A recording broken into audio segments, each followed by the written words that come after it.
two illegal immigrants who falsely claimed more than £100,000 in accommodation and prepaid credit cards by posing as victims of the Grenfell Tower fire are facing jail. Lane Douglas and Tommy Brooks, who are Jamaican nationals, were put up in hotels for almost a year before staff at the Royal Borough of Kensington and Chelsea, RBKC, realized the flat they claimed to live in did not exist. The pair, both 51, also tried to take advantage of a scheme allowing residents of the tower leave to remain in the country for at least 5 years in case fears over immigration status prevented victims coming forward. Douglas was housed in the Radisson Blu in Kensington for 276 nights at a cost of just over £55,000 to the council, as well running up a room service bill of £267.35. After complaining about the food in the hotel, she was given a prepaid credit card, running up charges of more than £11,000. 71 people died in the Grenfell Tower tragedy. She was also handed a prepaid Oyster card so she could travel free of charge.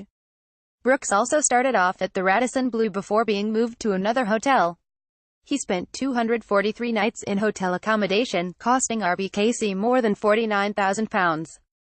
The pair were put up in hotels for almost a year before officials realized they were being scammed. PA Wire, PA Images. He racked up a room service bill of £276 and charges of £9,000 on a prepaid credit card, and was also given an Oyster card. In total, he claimed £58,396.89 in relief intended to help the victims of the fire, while Douglas claimed £67,123.35. On Wednesday, both defendants, of no fixed address, pleaded guilty to 2 counts of fraud by false representation and 1 count of obtaining leave to remain in the UK by deception at Isleworth Crown Court.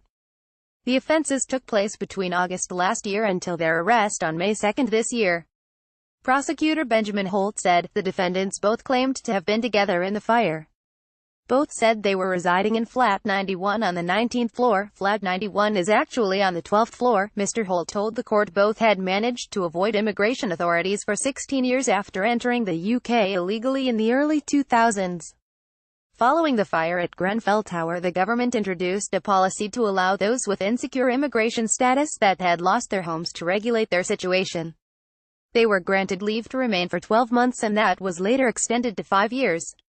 On February 22, 2002 megaseconds, Douglas was refused leave to enter the UK and a flight back to Jamaica was booked for February 24.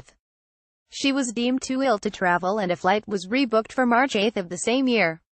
She did not attend for that flight and nothing has been heard of her in the intervening 16 years. Mr. Brooks arrived on August 11, 2001 and was granted leave to remain until September 9 of that year.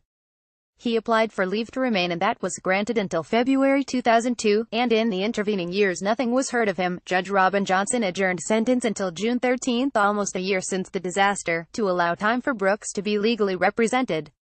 71 people died in the fire on June 14 last year, including an unborn baby. Members of the victims' families were seated in the public gallery to watch Brooks and Douglas's case. The defendants were remanded in custody until sentence.